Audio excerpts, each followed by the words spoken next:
छलावा। आपने ये नाम कई बार सुना होगा, लेकिन शायद आपको इसकी पूरी जानकारी नहीं होगी। क्या होता है छलावा? क्या वो हमारे लिए खतरनाक होता है?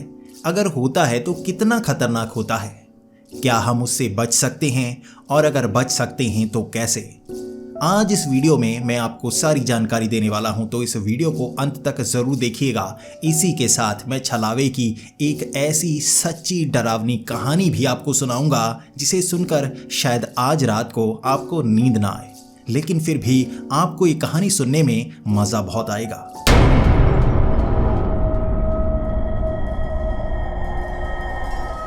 तो हेलो दोस्तों, मैं हूं पुनीत और आज फिर से मैं आपके लिए लेकर आया हूं एक ऐसी डरावनी और रोमांचक जानकारी जो आपको जरूर पता होनी चाहिए। छलावा। आखिर क्या होता है छलावा? दरअसल छलावा एक प्रकार का भूत ही होता है जिसके पास अजीब सी शक्ति होती है। वो है अपना रंग रूप बदलने की शक्ति। वो अपना रंग रूप बदल सकता है, किसी जानवर का आकार ले सकता है, किसी चीज का आकार ले सकता है, और वो बाकी भूतों से बहुत ज्यादा अलग होता है। वो कई बार दिन के वक्त भी लोगों को नजर आता है, भीड़ भाड़ वाली जगह में भी वो पहुंच सकता है, लेकिन अलग तरीके से वो इस वीडियो के अंत तक आपको पता लग जाएगा। लेकिन कई बार छलावे आपकी बिल्डिंग में दिन के वक्त भी आपसे दोस्ती करके आपके आसपास रहते हैं और आपको पता तक नहीं चलता, और धीरे धीरे आपको एक ऐसे रास्ते पर ले जाते हैं जो बर्बादी की ओर चला जाता है या मौत के बेहद करीब ले जाता है। दरअसल जब भी किसी इंसान की मौत संदिग्ध हालत में होती है तो उस आत्मा को प्रेत योनि मिलती है। जब उसके पूरे कार्य जो जीवन में होने चाहिए वो नहीं पूरे हो पाते तो प्रेत योनि में वो भटकता रहता है।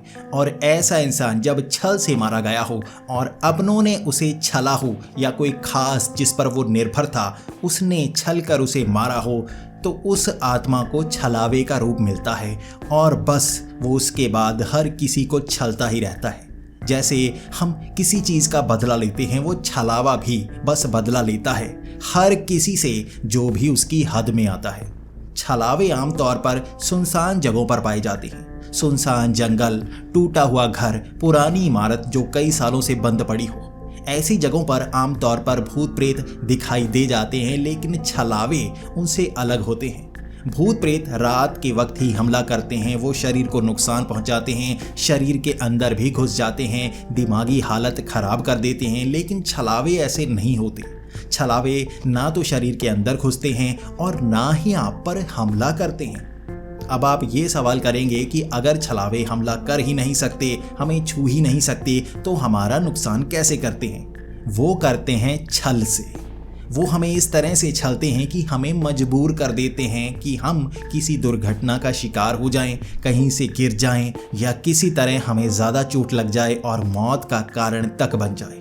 छलावे इसी तरह हमको छलते हैं। कई बार आपकी गाड़ी में जानबूझकर गलत रास्ता दिखाकर आपको ऐसे रास्ते ले जाते हैं जहां से आपका बचना मुश्किल हो जाता है। किसी बड़ी खाई के अंत तक ले जाना और वहां आपका पैर फिसल जाना। लेकिन वो छलावा कभी धक्का नहीं देता, क्योंकि उसका शरीर बहुत कमज़ोर होता है, वो बहुत डरपोक होता है, इसीलिए वो सुनसान और खाली जगह पर रहना ज़्यादा पसंद करता है। इस तरह अगर वो पानी में आपको बहुत अच्छी चीज़ दिखाए, बहुत ज़्यादा धन दिखाए, या पानी के अंदर आपको सोना दिखे, तो आप कोशिश करेंगे पानी के अंदर जाकर सोना निकालने की, और ये उसका छल होता है।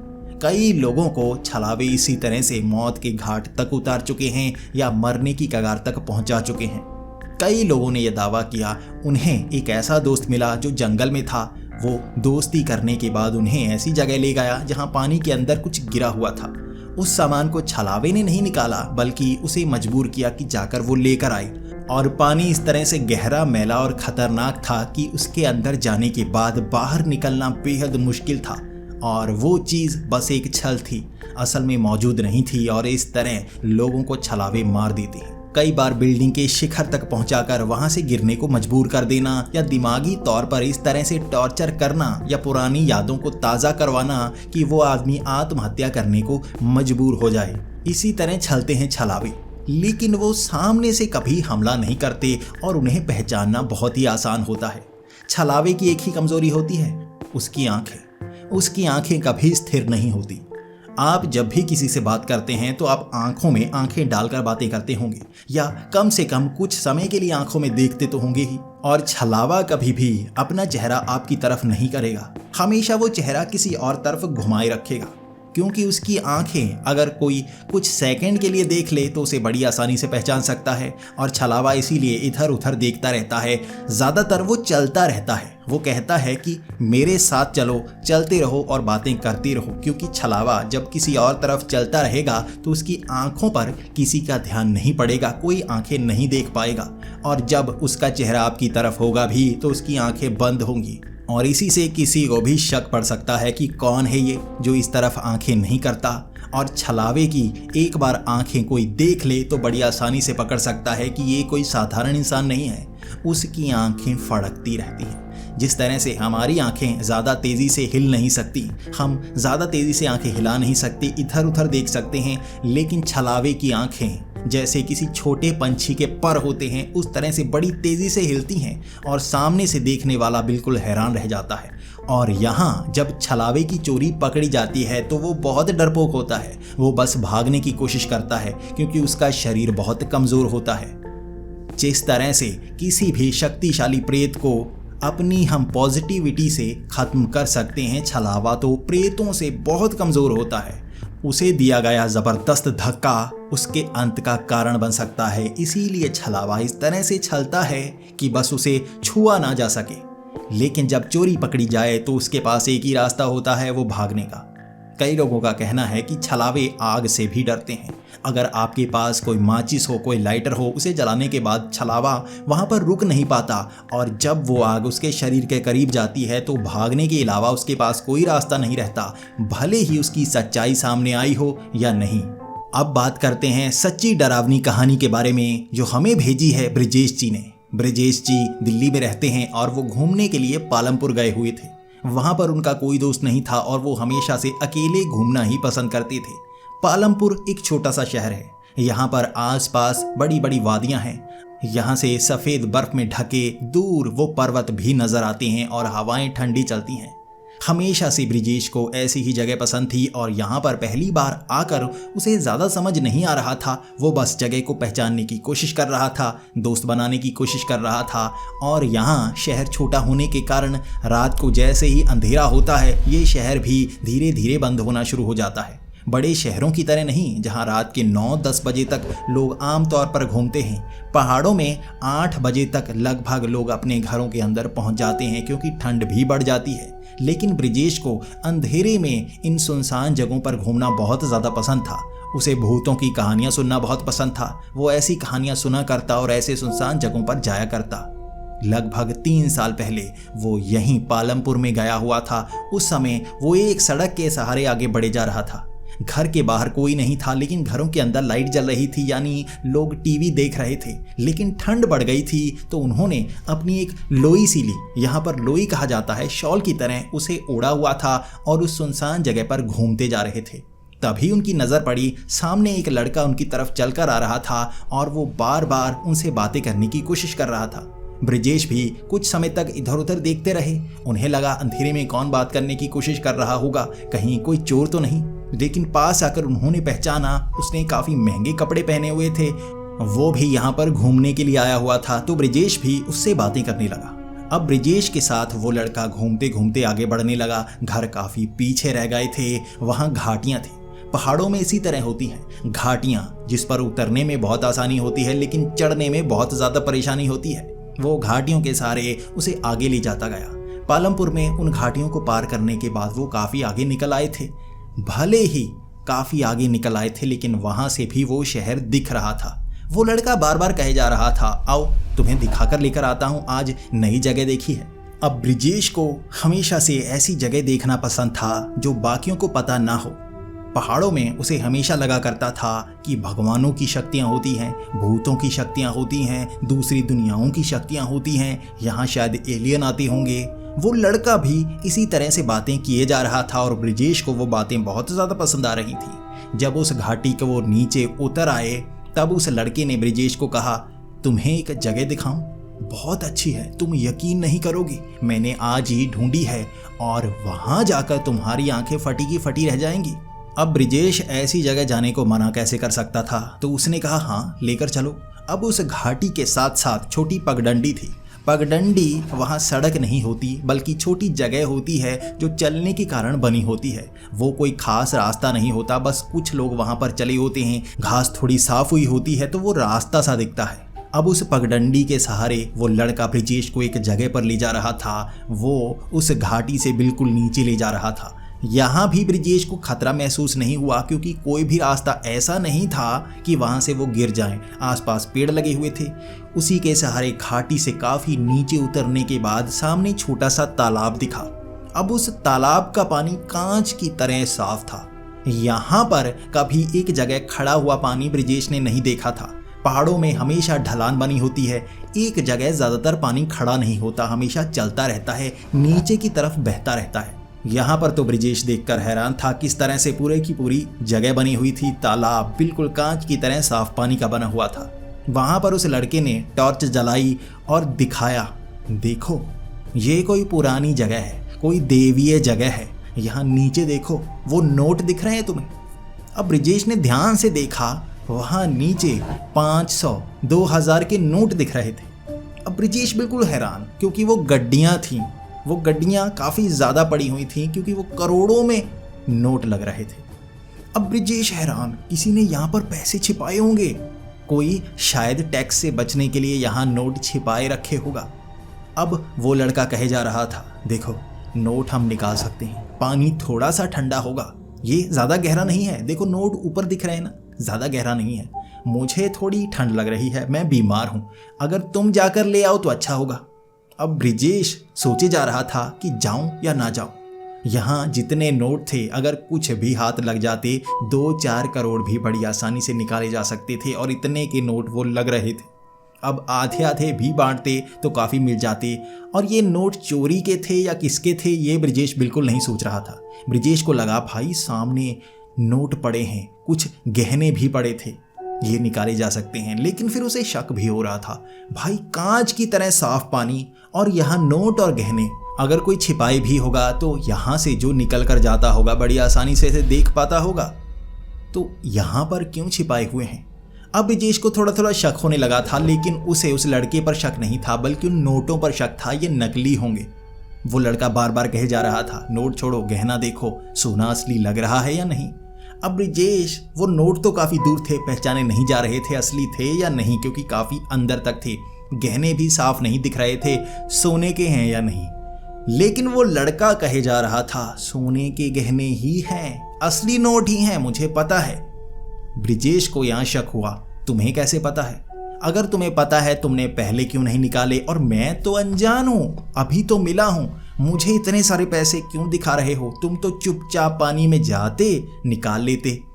वो लड़का घबराए हुए कह रहा था, मैं अकेले कैसे निकालता, मैं बीमार हूँ। ब्रिजेश ने कहा, आज बीमार हो, कल भी बीमार रहते, परसों भी बीमार रहते, किसी दिन तो ठीक होते, अकेले जाते ले आते।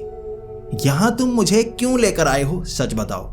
अब वो लड़का था ब्रिजेश से आगे खड़ा था, पहले से ही वो ब्रिजेश के साथ चला रहा था और उसने अपना चेहरा ब्रिजेश की तरफ पूरी तरह से नहीं किया था, बिल्कुल वैसे जैसे मैंने आपको कहा, वो साथ चलता है लेकिन चेहरा आपकी तरफ नहीं करता। अब ब्रिजेश ने कहा, सच बताओ क्यों लेकर आए हो मुझे यहाँ?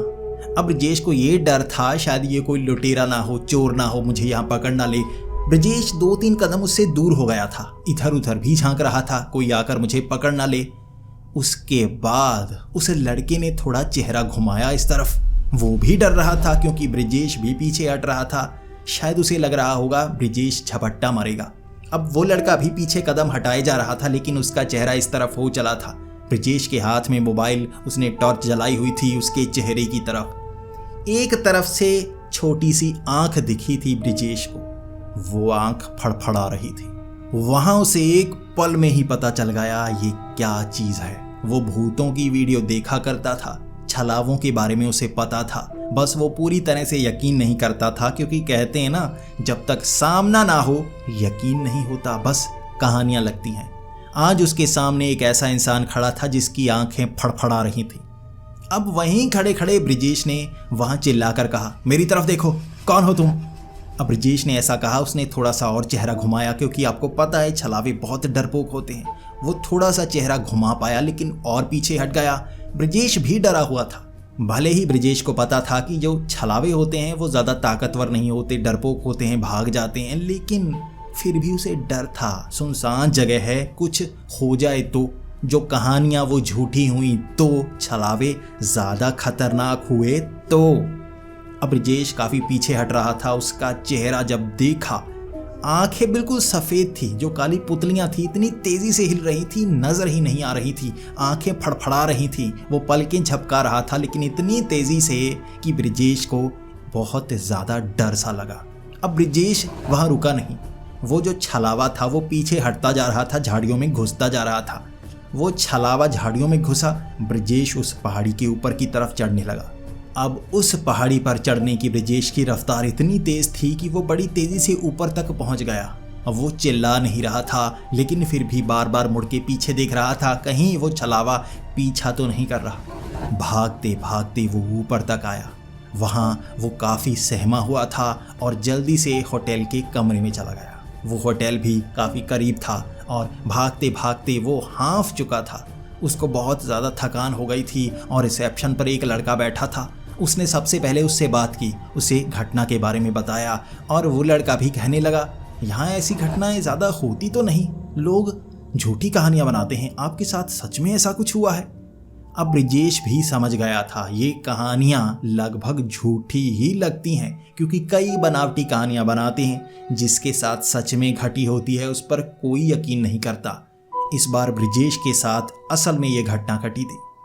अगले दिन सुबह उस होटल के कुछ लोगों को साथ लेकर ब्रजेश उसी जगह पर गया और कहने लगा, वहाँ नोट देखे थे मैंने, वहाँ 500, 2000 के नोट थे, लेकिन जब उस जगह पहुंचे कोई तालाब था ही नहीं। जिस तरह से बड़े बड़े पहाड़ों में ऊपर से आने वाले पानी के कारण यहाँ छोटी सी नदियों की तरह बना होता है। दो बड़े बड़े पहाड़ों में रास्ता सा बना होता है, जैसे नदी के लिए रास्ता हो, उससे पानी नीचे की तरफ आता है। और वहाँ खड़े खड़े ब्रजेश समझ गया था वो सब कुछ छल था। वहाँ नीचे बहती हुई थोड़ी सी नदी थी और ब्रजेश असल में उस तालाब के अंदर नहीं जाता, बल्कि उस नदी के अंदर जाता, जिसका बहाव थोड़ा तेज था। उसका पैर फिसलता तो वो इस नदी के सहारे नीचे की तरफ आता और नीचे काफ़ी तेज़ पानी बह रहा था। छोटी छोटी जो नदियाँ थी ना, इधर उधर से पानी आ रहा था। नीचे जहाँ चौड़ा हो रहा था वहाँ तक अगर वो पहुँच जाता, कोई नहीं बचा पाता उसे। वहाँ पानी की रफ्तार बहुत तेज़ थी। ब्रजेश सबके साथ बाहर आया और जिसे भी वो ये घटना बताता रहा, कोई यकीन करता ही नहीं। हर कोई उसे झूठ कहता रहा, क्योंकि वहाँ पर कोई तालाब मिला ही नहीं। लेकिन ब्रजेश जान गया था, जब छलावा छलता है तो ऐसी रचना करता है जिस पर यकीन नहीं किया जा सकता। देखने में वो सच लगता है, लेकिन बाद में पता चलता है हर चीज़ छल थी। वहाँ लगे पेड़, झाड़ियाँ, इंसान, जानवर, वो किसी का भी रूप ले सकता है, कोई भी रचना कर सकता है। आपको उस पर पूरा यकीन हो जाएगा, लेकिन कोई और ये बात मानेगा ही नहीं। तो दोस्तों, आपको ये छलावे की कहानी कैसी लगी? क्या आपको छलावे के बारे में ज़्यादातर जानकारी मिल गई?